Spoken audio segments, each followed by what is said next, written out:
All right, welcome to this video. Now, in this video, I just want to touch up on most important basics that are needed for this curriculum. We're not going to read the whole textbook. We're just going to go through work and the basics that are highly needed for this curriculum. So work, energy, and power. Um, we're gonna start with work before we look onto different types of energies. But here at the start, let us just go through just different types of energies. We have already discussed this. We spoke about the kinetic energy. We spoke about the mechanical energy. I said to you that mechanical energy is a combination of kinetic energy and the gravitational potential energy.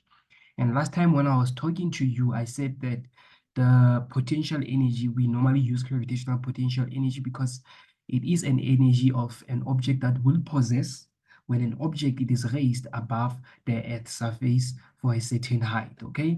So we have gravitational potential energy, we have the kinetic energy and the mechanical energy, which is the combination of the two types of energies. And then now, here I want us to talk about the law of conservation of mechanical energy, okay? Law of conservation of mechanical energy. Now, when you talk about the law of conservation of mechanical energy, we are talking about the mechanical energy before and the mechanical energy after. Now, this is what is happening. Having a look at this picture diagram over here, we have the object that is actually going to be placed at position A, and this object will fall to position B. Now, right? So now what's happening here with this object is that the object, it is experiencing two types of energies, right? Initially, the object, it was at rest, but because this object was released from point A, it will roll down to point B. Now, from point A, let's talk about these two types of energies. Let's talk about the gravitational potential energy of the object and the kinetic energy of the object at point A. The kinetic energy of the object at point A is going to be 0 simply because at point A, the velocity is 0. And we know that the formula that we use to calculate kinetic energy is going to be 1 over 2 mv squared. So because we have the velocity, so therefore the kinetic energy of the object at point A is going to be 0. And therefore the gravitational potential energy, which is denoted by gravitational potential energy, is equals to mgh. It's not going to be 0 because we have height above the Earth's surface, and then we have the mass of the object, and we know the gravitational acceleration. So at this point in time, the gravitational potential energy, it's not 0, but the kinetic energy is 0 at point A. Now, because this object will move down the slope, let's talk about these two types of energies at point B. The gravitational potential energy at point B is going to be 0 simply because the height at point B is 0. And therefore, the kinetic energy of object at point B is going to be something because we're going to have the final velocity at point B. So in this case, we can see that the kinetic energy here and the gravitational potential energy here and the kinetic energy here, they're going to be equals to each other since well the kinetic energy, since well the mechanical energy is conserved. Okay. So speaking about the law of conservation of mechanical energy, it says that according to this law, energy cannot be created nor destroyed, but can be converted from one form to the other. Hence why we are talking about that. Okay. And then again, you have to note that for mechanical energy at point A and at point B to be conserved, we need no friction. So hence why we say in the absence of friction, the mechanical energy, which is EM, of an object close to Earth's surface remains constant or conserved. So this formula holds, it becomes true, which is the mechanical energy before is equal to the mechanical energy after, which is the final mechanical energy. And therefore, we can also denote our formula in mass GH and 1 over 2 mv squared. Okay, all right. So now let's talk about work done by a constant force. We have the object over here, and then we apply a force on this object, and the force is constant, it's not changing at all, right? So we're going to talk about work done by a constant force. And in this case, I've already explained what is work. I said work, it is due to force for a certain displacement. So meaning when you apply a force on this object, and take note that this force is acting parallel to the surface. When we apply a force on this object for a certain displacement, we say work is done on the object. Now, the formula that we use to calculate work is this one. Actual formula that we use, we have cos theta, but in this case, because theta, it is the angle between the force and the displacement. Have a look at the force and the displacement. They act parallel to one another. So that means the angle between the force and the displacement, we're going to say, which is theta, it's going to be 0 degrees. So the actual formula that we use to calculate work, we're going to say work is equals to force change in x multiplied by cos theta. In this case, our cos theta is going to be 0. Hence why cos theta, hence why here we have 1, because cos 0, it will give us 1.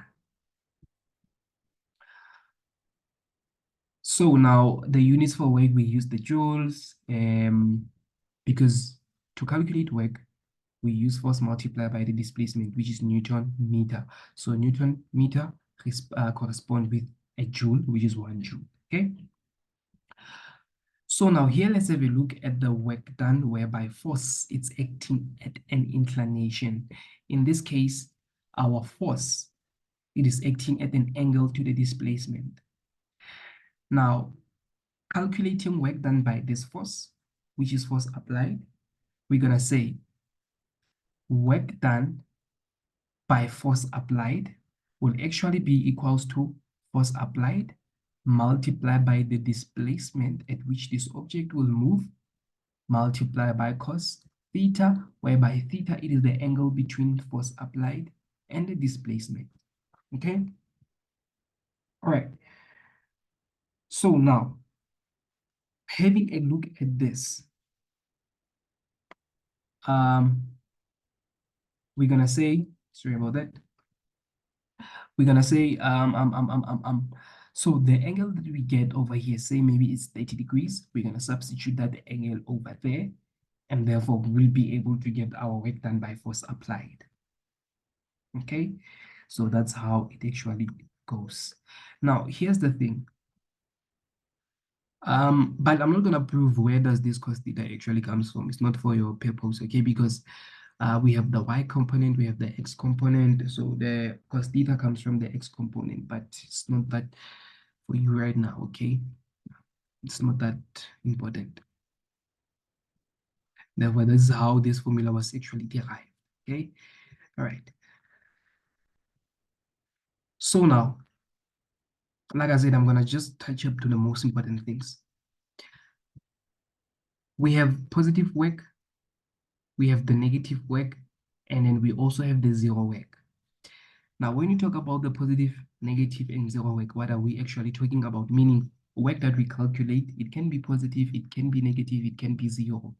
So when it's negative, it does not actually referring to the magnitude. We know that energy is a scalar quantity, right? We just lose or gain the energy, right? That's it, not that energy to the left or energy to the right. So now in this case, we have positive work, right? Look at the scenario that is actually taking place. This man over here is actually going to apply a force on this trolley, right? So the trolley, it is actually going to move to this direction, which is to the right. So the man is applying a force to the right on the trolley. And then bear in mind or take your direction into consideration. The force applied will be acting parallel to the displacement.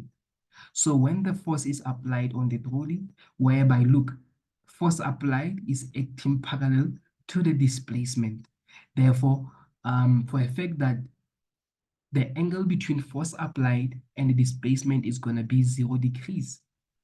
That means the formula that we're going to use is the one that says cos theta is going to be 0 over there. And therefore, because cos theta is a positive number, therefore, it's positive 1. Therefore, we're going to get the positive work. Okay, so that's how it actually works. That's how we get the positive work. Okay, I'll explain something again. How to get the positive work, not only when theta is 0. So now here we have the negative work, right? So work done by force applied by this man over here, multiply by the change in displacement, multiply by cos theta. Have a look at force applied. This man is pushing the trolley backwards. Now in physics, remember, force is a vector quantity. When it's moving to the right, we'll take it to be positive, and when it's moving to the left, we'll take it to be negative. So this guy is applying a force to the left. We don't include negative anywhere. We just include the numbers, and therefore negative automatically will yield if work is negative. So that means in this case, for a fact that he's forcing a trolley, he's supposed to move a trolley to the right, but he decides to push the trolley backwards. So that means the trolley is moving in opposite direction to the displacement. So here's the force applied moving in this direction, and then displacement is supposed to be in that direction. Therefore, we say force applied and the displacement, they act anti-parallel. They act parallel. Force applied to the displacement, this is anti-parallel. So when the force applied is acting anti-parallel, which is in opposite direction, but still parallel, therefore we use cos 180 degrees. We use cos 180 degrees, cos 180 will yield to -1, and therefore here we're going to have negative work. Remember, negative work, it actually does not mean to the left. Negative work, it means it is negative. It's an energy that is moving in not favorable position, okay? Because he's supposed to move the trolley that side, and then he decides to take it backwards, so that's negative work.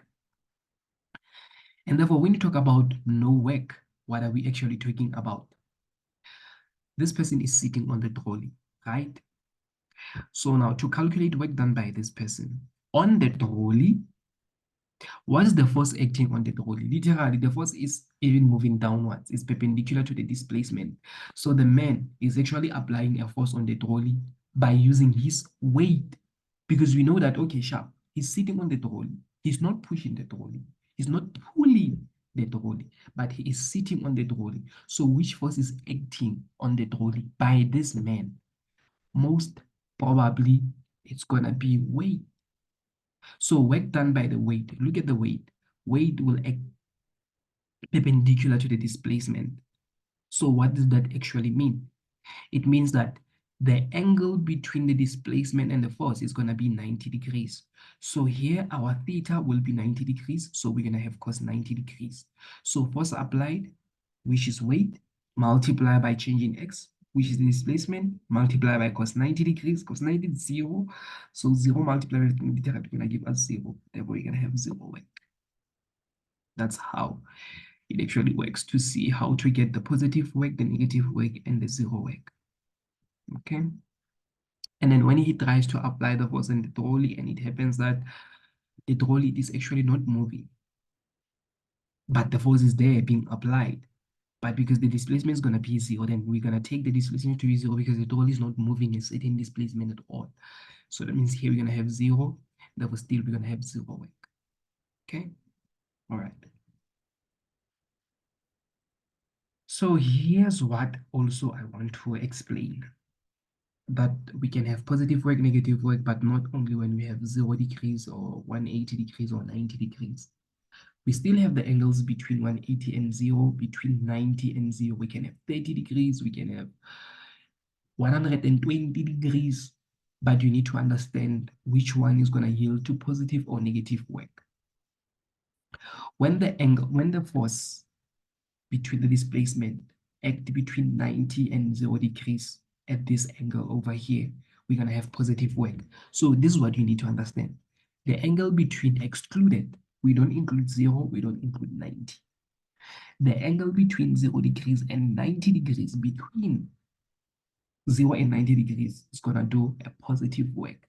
You can prove it with your calculator. Just calculate cos 30, cos 45, cos 63, cos 90, cos 89, cos 86, you'll get positive number throughout.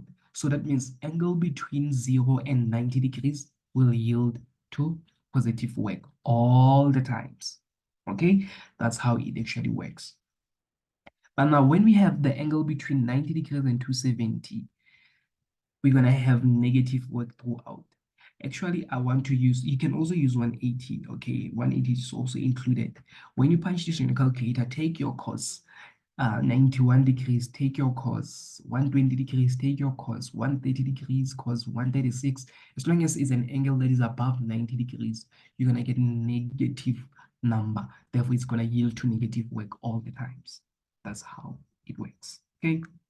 So not always the case you have positive work when it's 180, or negative work when it's 180, positive work when it's 0. You can get it within this range as well.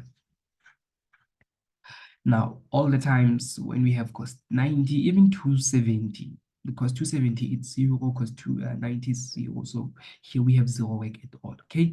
Now let's go through these examples. What does the example say? Okay, example says, example number 1, a force of 200 newtons, here's it, acts on a grate as shown in the diagrams, right?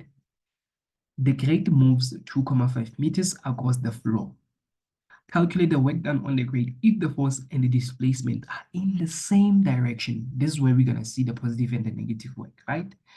So now here we have the force applied on the grate, and this force will cause this grate to move a displacement of 2.5 meters across the floor. So when we apply a force and we want to calculate its work, which formula are we going to use? Most definitely, we're going to use work done by the force is equals to that force multiplied by the displacement cos theta. So the magnitude of the force is 200 newtons. You don't substitute negative or positive force. Be careful about that. Even if we have friction, we don't substitute negative force. Automatically, the angle will tell we have positive or negative works. So just be careful about that. So when we want to calculate work done by the force applied on the grate, we're going to substitute 200 newtons, and therefore change in x is going to be 2.5. Right? Cos theta, because it is in the same direction, meaning force will be acting in the same direction to the displacement, hence why there we have cos 0 degrees. And therefore our final answer will be 500 joules. Now, we still need to calculate work done by the force when the force acts perpendicular to each other. So now here force is acting perpendicular to the displacement, meaning the angle between the force and displacement is going to be 90 degrees. Therefore, what is the magnitude of the force? Is 200. The displacement, 2.5. What's the angle between the force and the displacement? Is 90 degrees. So that means because we have cos 90 there, will yield to everything as 0. And so here we have 0 work, then we have positive work, and we have already calculated it. And now let's have a look at example number 3. It says calculate the work done on a grate if the force and the displacement are in opposite directions.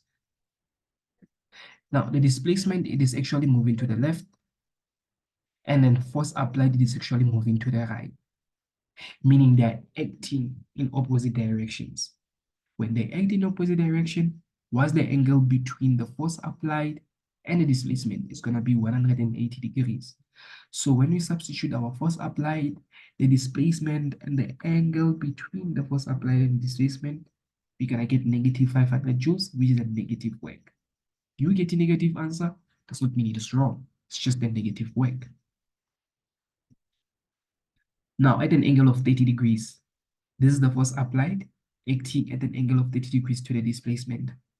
In this case, to calculate work done by the force, we're going to say force multiplied by changing x multiplied by cos theta. So our force is 300, and our x, changing x, it will be 2.5 cos 30 degrees, which is that angle. And we're going to get positive work because remember, between the range of 0 and 90 degrees, we get the positive work, which is, in this case, which is positive 433.01 joules. Now, let's have a look at example number 5. At an angle of 150 degrees, the force is acting at an angle of 150 degrees to the displacement. Now, in this case, you see, where's the angle? Remember, between 90 degrees and 270, we said we're gonna get negative work. So 150 falls within that range. So when we substitute 150 over here, substitute our force, our displacement, we get negative work. Okay. Right. So here in question 3 and 5, negative work is done. This means that the work done on the crate will move energy from the crate, meaning we are actually getting rid, the energy from the crate is being removed. Okay, that's what we mean when we have the negative work. Now let's go through example number 2. Example number 2, it says to us, a child with mass of 45 kilograms slides on a distance of 6 meters on ice while a frictional force of 75 newtons impairs her movement. Calculate the work done by the frictional force on the child. We want to calculate work done by the frictional force on the child. We're going to use the formula frictional force, multiply by changing x, cos theta, which is the angle between the child and the force. Now, let's reevaluate the statement so that we can understand how to use this equation. You are given the mass of the child, number 1, a distance, which is 6 meters, on ice, while a frictional force, you are also given the frictional force that impairs their movement. Are we going to use mass? No, we're not going to use mass. So that means in order for us to calculate work done by the frictional force, how to calculate the magnitude? Oh, you are given we are given the magnitude of the frictional force, which is actually 75 newtons, right? Right? Um, yes, it's given, and therefore we are also given the what? The change in x. Here it was supposed to be 75. We are also given the change in x, which is the displacement, right? Child that is going to travel on the ice, and then we have the angle between. This is what you needed to figure out yourself, right? Because they said a child with mass of 45 kilograms slide a distance of 6, meaning the child slide in the direction of the displacement because she is literally sliding the direction to the direction. So she's sliding to the direction of 6 meters. But remember, the friction is the opposing force. Hence why the angle between the friction and the displacement is going to be 180 degrees. So be careful about that. So you need to figure this out by yourself. So therefore, we substitute our frictional force, our displacement, and the angle between the frictional force and the displacement, which is 180 degrees. Now let's have a look at example number 3. Example number 3, it says to us, a weightlifter lifts a barbell with a weight of 710 newtons to a distance of 0.65 meters above his head. Above his head, that's very important. Okay, he lifts a weight of 710 newtons to a distance of 0.65 above his head. Then he lowers the weight the same distance. The weight is lifted and lowered at the same constant velocity. Calculate the work done by the number 1 weightlifter on the weight while lifting the weight. So we want to calculate the work done by the weightlifter on the weight while lifting the weight. Careful about that. So here's the whole scenario, blah, blah, blah. We're not going to read through that. It's going to be long. So now, to calculate, let's talk about the magnitude of the weight first. It's given to be 710. Remember, weight is a force, right? It's 710. And the displacement is going to be 0.65 meters. So what's important here is be careful on how to determine the angle between the force applied and the displacement. That's what matters. So the angle is going to be 0 degrees because he's lifting in the direction of the displacement, right? He's lifting in the direction of the displacement above his head. He's not moving downwards. If he was moving downwards, he is moving in opposite direction of the displacement. So the angle between the force applied and the change in y, because here we are dealing with vertical motion, multiply by cos theta. Theta is going to be 0 degrees. So we are given 710, we are given 0.65, which is the displacement. We just only needed to figure out the direction ourselves. Okay? All right. Now, number 2, calculate the work done by the weightlifter on the weight while lowering the weight. You know what? You need to be careful. You really need to be careful doing this. So here the angle, remember our force is going to be 710. Changing y, which the displacement is going to be 0.65. Remember, I said it's changing y because we're dealing with vertical motion, not horizontal motion. It's changing x on horizontal motion. So now the angle between the force applied and the displacement now is going to be 180. Why? Because like I said, he is lowering the weight. And remember the displacement, it was supposed to be upwards, right? Which is the displacement above his head.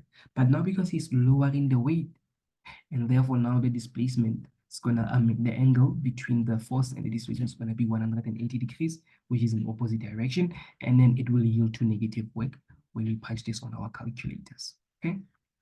That's number 2. Now we move to number 3. It says to us, calculate the work done by the gravitational force on the weight while the weight is being lifted. Right? While the weight is being lifted, we want the gravitational force. Be careful about that. When you talk about the gravitational force, we're still talking about the same thing, which is the weight, right? So meaning in this case, we use our force as our gravitational force to be 710, and then 0.65 gravitational force while the weight is being lifted, gravitational force is downwards, which is the weight again, right? So that means we're gonna have negative work. It's still the same as that one, so just be careful about that. And then the last question says to us, calculate the work done by the gravitational force on the weight while the weight is being lowered. When you lower the weight, where is gravitational force moving? Gravitational force will always move downwards, whether you like it or not, right? But now here's a little bit different, and I want you to be careful about this one. When the gravitational, because here we're talking about the gravitational force, and we are moving in downwards. In this case, because we are moving downwards, we're gonna take change in y to be downwards as well because of the weight is now lowered, right? And then the gravitational force, we want the gravitational force. Remember, they said it's 0.65 above his head. So now because he is lowering it, meaning he's moving in the same direction of the displacement. Therefore, the angle between the displacement and the force, which is the gravitational force, is going to be 0 degrees.